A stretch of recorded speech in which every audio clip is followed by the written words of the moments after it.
C'est pas un beau dessin, ça? Ok, on commence avec un peu de blabla. Après, je vous montre ma séance biceps du jour. Est-ce que ça vous dit quelque chose, ça? Ce gars-là, imaginez qu'il est position de face. Et ce qu'on remarque, c'est qu'entre l'axe de l'humérus et l'axe de l'avant-bras, il y a un angle.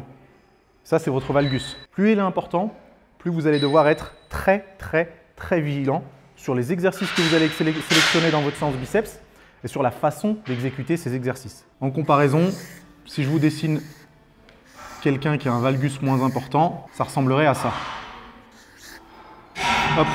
Je vais vous refaire un dessin, encore une fois, sur l'exercice qui a le plus de succès pour les biceps, le curl à la barre. Et vous allez voir à quel point il peut vous bousiller les coudes si jamais votre valgus du coude est important et que vous ne savez pas exactement comment l'exécuter. Ok, là, on a le dessin d'une personne qui fait du curl à la barre. J'ai mis une barre droite, mais ça peut très bien être une barre isien. Typiquement, la plupart du temps, on voit que la plupart des pratiquants, qu'ils aient un valgus important ou peu important, ils prennent la barre largeur des épaules. Hop, hop, hop. On le voit ici, largeur des épaules. Le souci, c'est que lorsqu'ils prennent la barre largeur des épaules et que le valgus est important, qu'est-ce qui se passe? Ils sont obligés de sortir les coudes sur l'arrière, obligatoirement pour avoir cette prise de main. Le problème dans ces cas-là, c'est que l'axe de l'humérus, il ne va pas être aligné avec l'axe de la force exercée, la gravité. Donc votre coude, il va se plier le long de cet axe-là. Et le coude, la seule chose qu'il peut faire, c'est se plier et se déplier. Il ne peut pas faire des rotations comme ce serait le cas pour les poignets ou les épaules. Étant donné que les deux ne sont pas alignés, au bout d'un certain nombre de mois ou d'un certain nombre d'années, ça pose de gros problèmes. Moralité, et là je parle des biceps, mais en fait ça s'applique exactement de la même façon pour les triceps, puisque biceps il est responsable de la flexion du coude et de la supination aussi, et triceps responsable de l'extension du coude.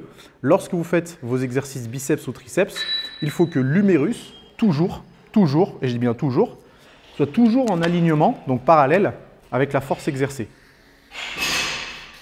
La force exercée, lorsque vous travaillez avec des poids libres, c'est la gravité. Lorsque vous travaillez avec une poulie, c'est aussi la gravité, mais elle est entre guillemets redirigée le long du câble. Du coup, aujourd'hui, je vais faire 3 exercices. Et toutes ces explications que je vous ai données, je ne vais pas faire de curl à la barre aujourd'hui, mais vous allez me voir prendre des positions un petit peu spéciales.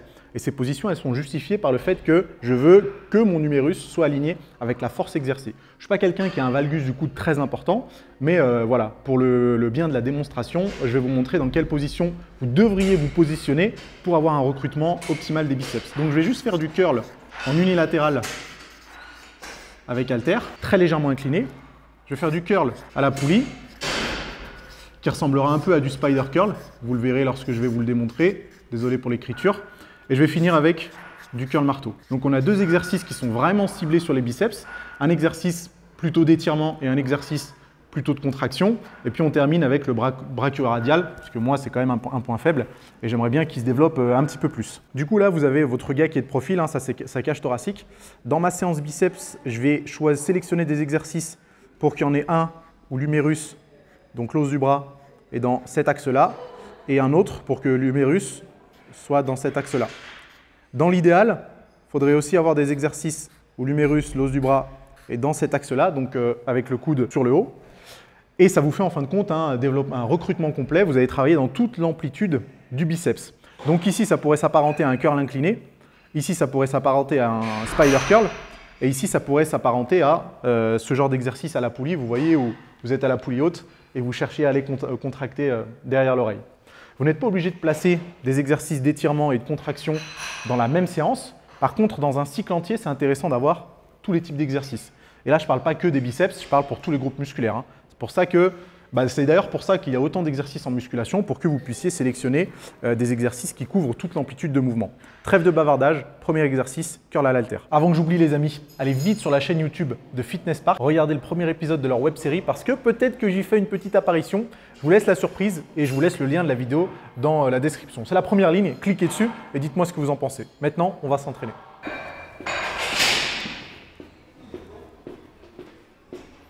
On va se mettre dans la cage à squat. Du curl dans la cage à squat, le blasphème.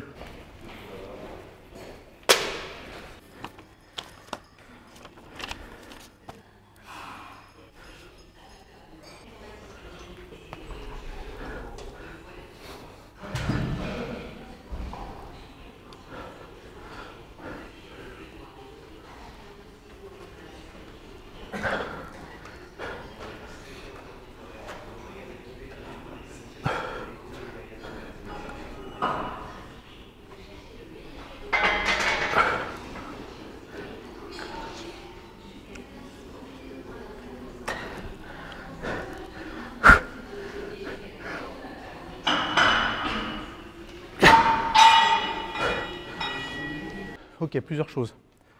La première, pourquoi je me mets dans la cage à squat? C'est pas juste pour faire chier, hein, mais c'est que la cage à squat, elle me permet d'avoir plus de stabilité. Donc quand je travaille le bras gauche, par exemple, je me tiens avec le bras droit. Deuxième chose, là vous avez la caméra bien en face, c'est parfait. Je suis très légèrement incliné sur le côté. Encore une fois, pour cette histoire de valgus. Le mien, il n'est pas très important. Il aurait été plus important. J'aurais dû m'incliner encore plus. Et donc, du coup, c'est là où la cage à squat, elle aurait été vraiment indispensable pour que l'humérus il soit perpendiculaire au sol, donc parallèle à la force exercée. Je fais mon mouvement en entier parce qu'en position basse, j'ai jamais l'humérus qui est perpendiculaire au sol. Donc, il est perpendiculaire au sol si vous me regardez de face. Par contre, si vous me regardez de profil, il y a toujours un angle. Et cet angle-là, c'est ce qui me permet d'avoir de la tension même quand je suis en position basse. Vous avez deux solutions. Soit l'humérus perpendiculaire et vous restez un peu fléchi pour que le biceps reste en tension. Et moi, je veux avoir une extension complète. Donc ma position de départ, c'est ça. Et ensuite, je contracte.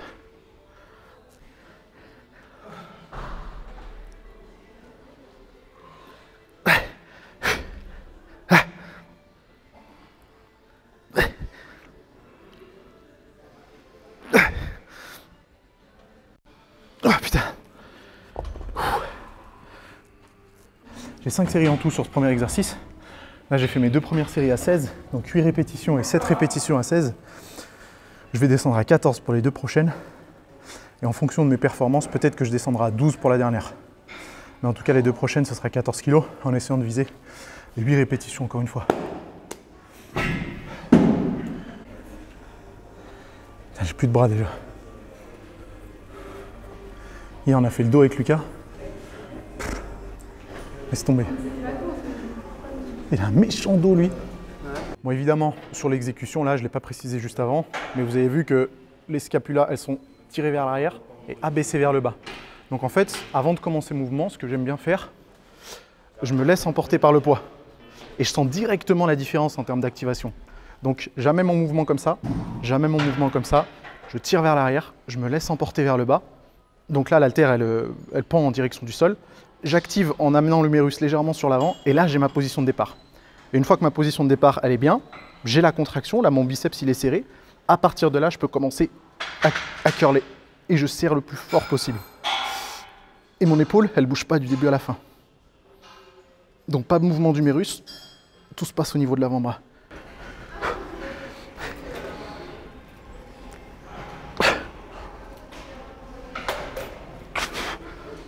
Putain, 6,5. Ok, encore une série. Ok, deuxième exo. Je vais prendre le banc. On pourrait très bien le faire aussi avec un pupitre destiné au Larry Scott. Mais avec un banc, ce sera pas plus mal. Donc je place le banc en face de ma poulie. Je vais l'incliner un peu. Le but de l'exercice, ça va être de placer le bas de mon humérus sur le banc, on appuie sur le banc. Je descends l'épaule et je vais venir curler dans cette position. Dans cette position-là, je veux que le câble il vienne légèrement vers le bas. Et dans cette position-là, je veux également que le câble aille légèrement vers le bas. De cette façon, courbe de force, courbe de résistance, les deux sont parfaitement en accord et ça m'en fait un exercice hyper intéressant. La mise en place, elle ressemble un peu à ce que j'ai fait sur le premier exercice. Je me sers du banc pour augmenter la stabilité, de la même façon que je me suis mis dans la cage à squat pour me tenir quelque part. Avant de commencer l'exercice, épaule basse, et à partir de là, je curl.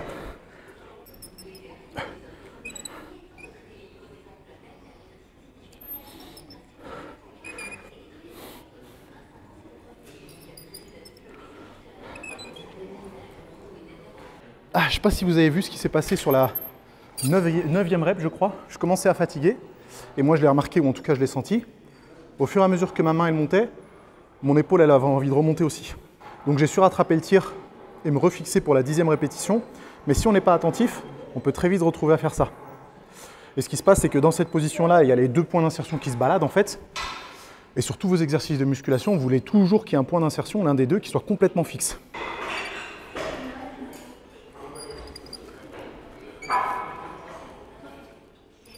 Cet exercice-là, on aurait très bien pu le faire avec les deux bras en même temps, avec une barre. Mais même principe, si jamais votre valgus du coude est trop prononcé, du coup vous allez être dans une position un peu bâtarde. Et si jamais vous vous obstinez à garder l'écartement des mains, largeur des épaules, pareil, le coude il sera dans une position qui n'est pas forcément anatomiquement terrible.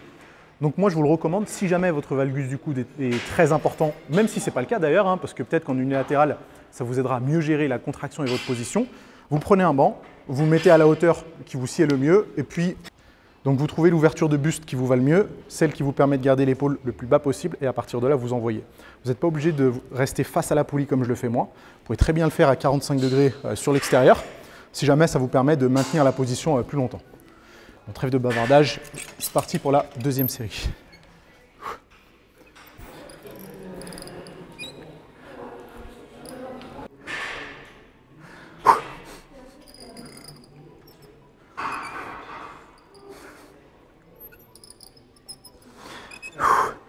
Ok, c'était beaucoup plus compliqué sur ce côté-là, sur les 3 derniers reps, de garder l'épaule basse. Mais le bras droit, même si c'est le plus gros des deux, et ben bizarrement c'est celui où j'ai le plus de mal à finir mes répétitions avec une exécution parfaite. Donc je voulais commencer à 16 kg, mais en fait c'est trop lourd, je vais le faire avec 14 kg. Et là, comme vous avez vu, je ne me mets pas dans une cage à squat et je ne me mets pas sur un banc. Parce que même si en début de séance, j'aime qu'il y ait un maximum de stabilité apportée extérieurement, il faut quand même que vous puissiez gérer la stabilité avec vos propres muscles. Donc ce n'est pas une bonne idée de se stabiliser avec des bancs, des machines pendant toute votre vie, sur toutes vos séances, sur tous vos exercices. Il faut aussi être capable de pouvoir produire, entre guillemets, cette stabilité avec vos propres muscles. Donc c'est ce que je fais ici. J'ai une toute petite inclinaison sur le côté, à peine quelques degrés, et à partir de là, je contracte.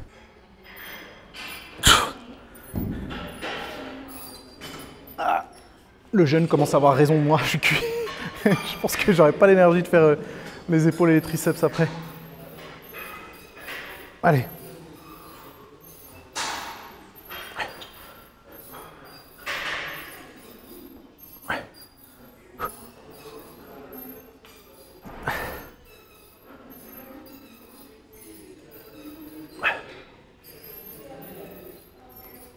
Il manque encore un Harry. Et vous avez vu que là, ma position est quand même un peu bizarre, hein, parce que je suis un peu incliné sur le côté, j'ai la poitrine sortie, je suis un peu désaxé.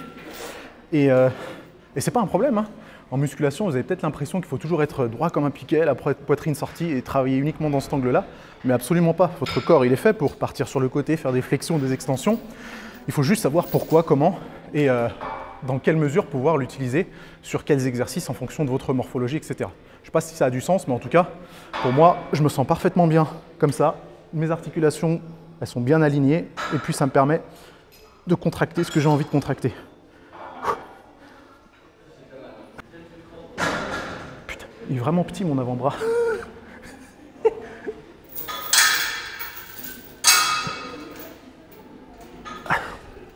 Donc cet exercice-là, je ne fais jamais les deux bras en même temps, Quand j'ai 2 haltères, en général, je le fais alterner, ça me permet d'avoir un peu de rythme et de basculer très légèrement sur le côté. Ou alors je le fais carrément un bras après l'autre, donc dissocier l'un de l'autre, où là je vais pouvoir vraiment me concentrer sur l'un et sur l'autre. Et comme vous voyez, je ne fais pas mon mouvement à partir d'ici. J'avance un tout petit peu l'humérus et je contracte au max. Et me demandez pas pourquoi je fous ma main ici, j'en sais rien.